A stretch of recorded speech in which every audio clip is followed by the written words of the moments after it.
Okay, so I did this once and it sucked. And I get this stupid sensation of being a fucking tool when the camera turns on. I don't know why, but I do. So I'm gonna fight that and give more of my actual personality, better or worse, who knows.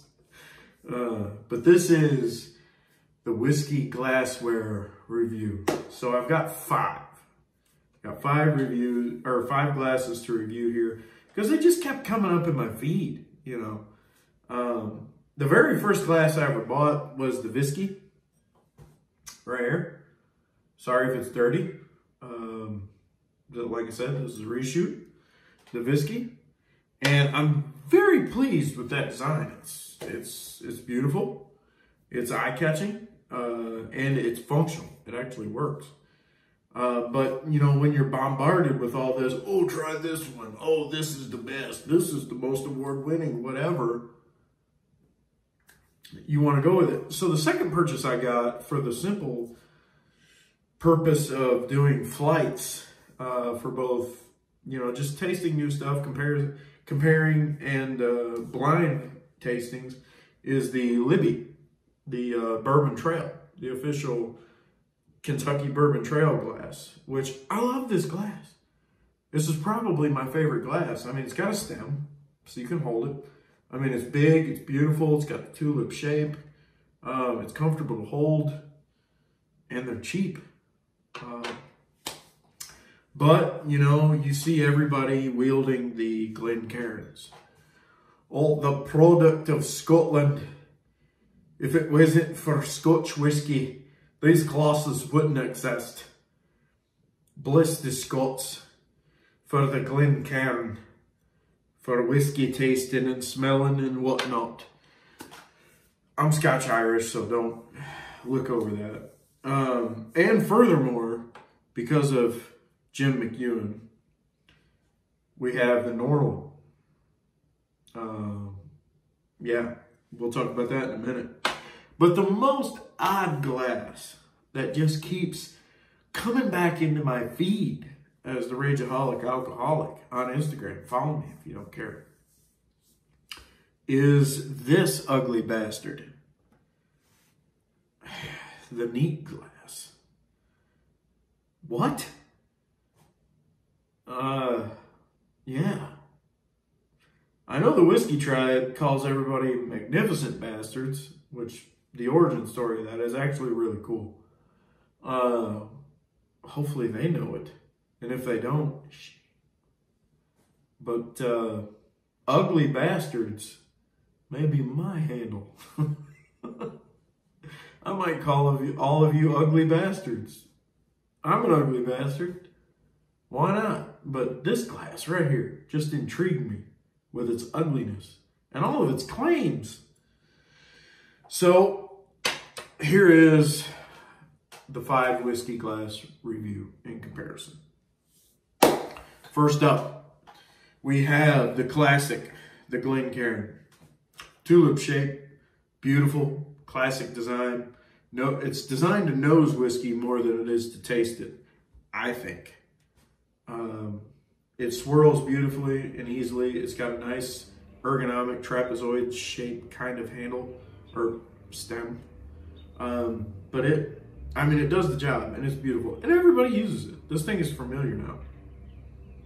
One thing about this glass and the whiskey, the Norland kind of, when it comes to nosing, if you bury your nose in this thing, that's where you get the all of it at once. You know, that's where you hear Sobs talk about like these crazy fruit notes, like these really bright, like Starburst or Skittles or, you know, whatever.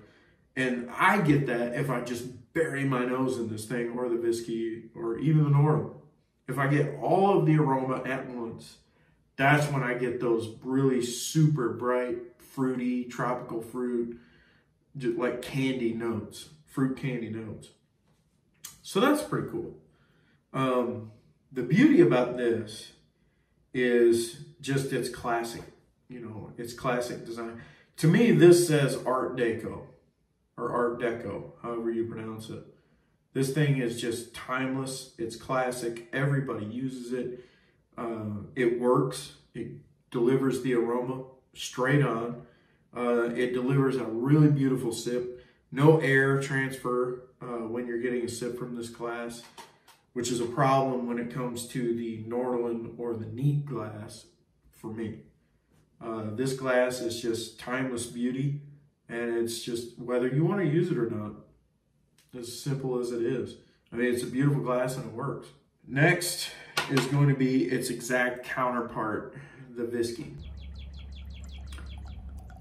Works both with aroma and sip delivery the exact same as the Glencairn, but with a more modern flair.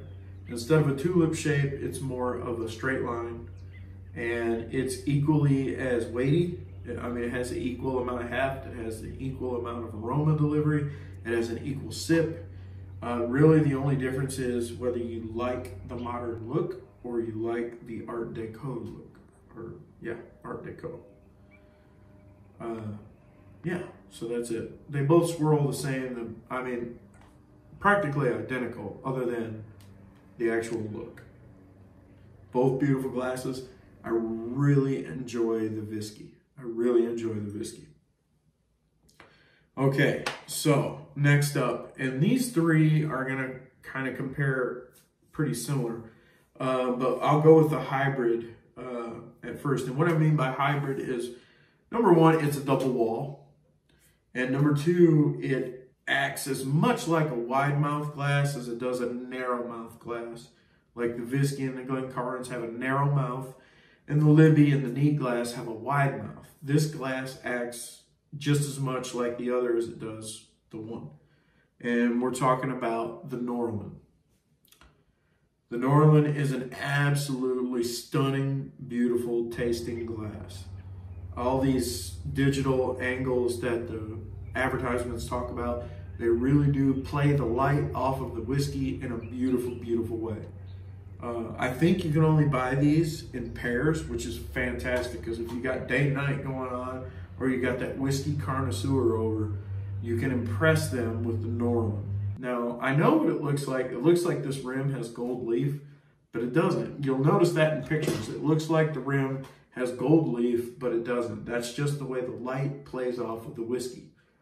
The cool thing about this glass is it keeps your body heat off of the Whiskey so that the decant is natural. It's not sped up by the body heat of your hand. The downside is the thickness of this rim.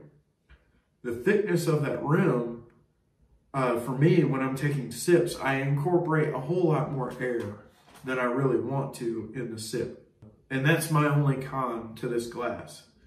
It's beautiful, it's functional. It doesn't swirl as easily as the Glencairn or the Whiskey, but it has a decent swirl. It is possible. You can notice the proof point, you know, when the Whiskey legs down the glass, but it doesn't swirl the same. It's not the same. The less that's in it, the better the swirl. The more that's in it, the more impossible, and it just splashes. But it's nonetheless, it's a beautiful glass. It's a conversation piece, and it's impressive for your guest. Moving along. Probably my favorite Whiskey tasting glass because it's so common. Chances are, if you go to a decent whiskey bar and you order a flight, you're gonna get this. And this is the Libby official Kentucky Bourbon Trail tasting glass. This glass is beautiful. It's got a timeless design. It's bigger, it's more robust, it's comfortable to hold, and it delivers a great aroma and a beautiful swirl. Who doesn't like that brandy glass style, big bowl swirl? I mean, it's just a beautiful glass, and they're cheap. Of all of these, this is the cheapest glass. I buy it in bulk from a restaurant supply. I get a dozen of these for under 62 bucks. As where the Norland is a 2-piece for 50 bucks. But this is a beautiful glass. It delivers a wide mouth aroma, which means I get it in sections. I get the heavy notes, the ethanol and the char and the woody notes from the bottom of the glass. I get the dark fruits and the herbal tones from the sides, and I get the sweet notes from the top. It's a beautiful delivery, and I can really separate out the notes when I'm using this glass. I know it seems like a gimmick being the Kentucky Bourbon Trail, but it's really not. This glass is designed specifically to experience bourbon in a special way, and it actually works. I love this glass. I'm glad I bought them, and I'll probably buy cases more in the future. Last but not least is the ugly duck in the lineup. Now, this glass is ugly as shit. I mean, it's ugly. It's not attractive to look at, and it doesn't even look functional as far as the claims against the advertisements that if your feed is like mine, this glass is just dominating. And that is the neat glass. Now, there's several different models of this, both with a stem, without a stem, I think there's 3 different levels of crystal that they use. The highest hardness crystal is a lab grade crystal, and I think it's like close to $400. I did not get that one. I got the experience because I like having the stem. I think the stem is classic and integral to a whiskey tasting glass, and therefore I went with that. All the other versions do not have this stem. This is the neat experience. And I was a little bit shocked by this design. It looks a little gumpy, and it looks, very unique. In and of itself, that's kind of cool. But what really caught me is the way this glass swirls. It has that brandy glass type swirl. Just big, sloshy, animated, and beautiful. You can really get a good idea of the proof point in a swirl in this glass. And not only that, it's got a lot of area that allows good evaporation and separation of the notes from the water soluble and the oils, which is important when you're picking out notes. And for that, I actually really started liking this glass. What takes me away from it though, is this brim right here. This brim right here completely ruins the sipping experience. I get a lot of air bubbles when I sip through this glass, and I don't like that. I like to be able to control the amount of air that I let into my mouth when I take a sip, and especially when I'm doing the chew. And this glass, it doesn't matter. You have to allow air in to get the sip. You'll only experience it if you try it. So I do encourage you to try this glass. It was inexpensive. It was only like around 15 bucks for the experience glass, and you can get them, in singles, or you can get them in doubles. But it's a cool glass, and it's just going to be make or break for you in the sip experience. The aroma experience is great. It aromas just like the Libby, where you get your heavy notes in the bottom, your ethanol and your more charred, smoky notes in the bottom. You get your dark fruits and your herbals side to side, and you get your lighter, more sweet notes up top. It noses the exact same as a wide mouth glass, kind of like a rocks tumbler. That's what it noses like. And I encourage you to try it out. Give it a try. Why not? It's not that expensive. Its oddness leads to its coolness. This would start a conversation. If I pulled this out in a room full of these,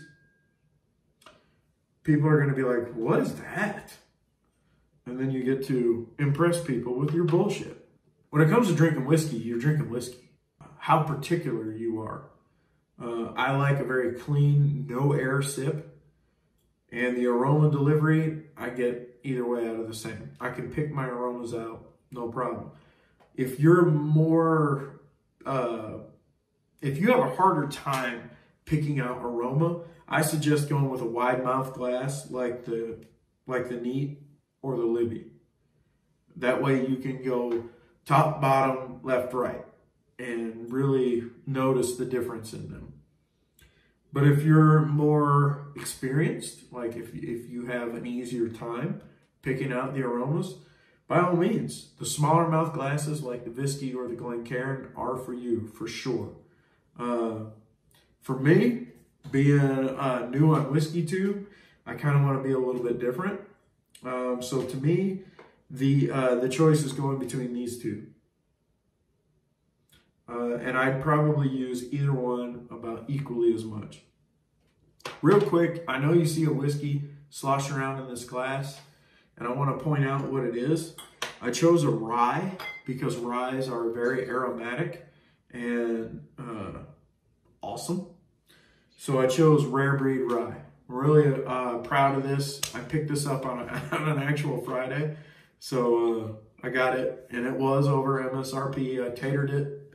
I 100% tatered this, but not by like a crazy amount. I paid $75 for it. I don't think that's crazy.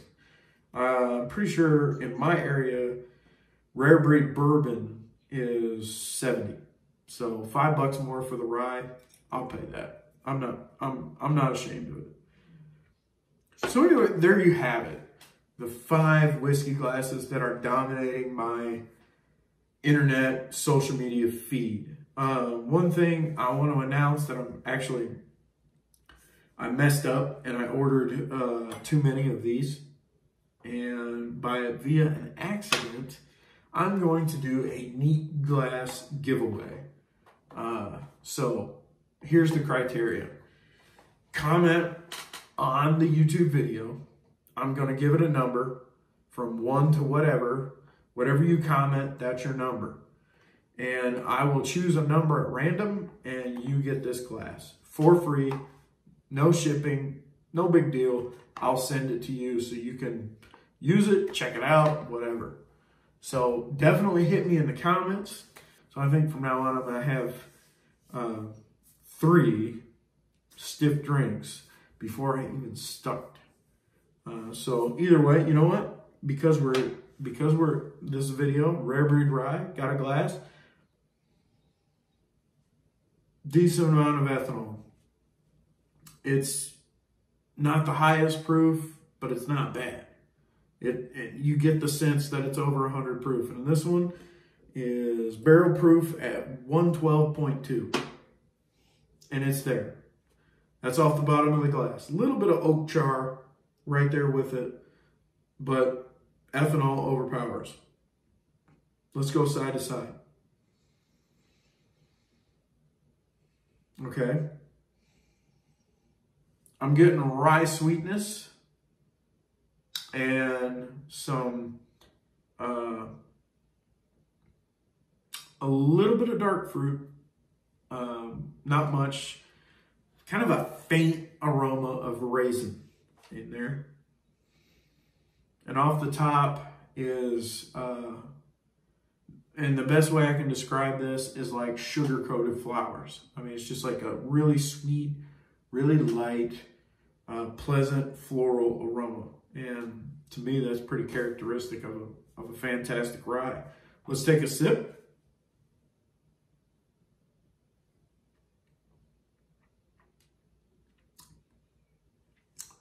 There it is. Get a little bit of that spearmint, get the sweetness, get that rye spice on the back end. Beautiful, beautiful whiskey by Wild Turkey. The Russells, they may not be known for ryes, but they're known for damn good whiskey, and that's a damn good whiskey. They need to teach the Canadians a thing or two. The Frost Giants. The Frost Giant whiskey. I have a bunch of it. Okay, so I won't bore you any longer. I hope my B-roll was beautiful enough. I really tried to capture these glasses in the sunlight with some whiskey, and the way they play on the light and the quality of the crystal. I hope you like it. Hit me up in the comments. Let me know what you think. Again, whatever number you comment is going to be your number in the drawing, and I will draw on the last day of this month, which is April 2021. And whoever gets that random drawing gets a neat glass. I'll announce you in a video immediately following, and you'll have to get in touch with me, and I'll ship it out to you. All right, this is fun. more fun than being a tool. So drink some bourbon, drink some whiskey, whatever, and have a damn good time. See ya.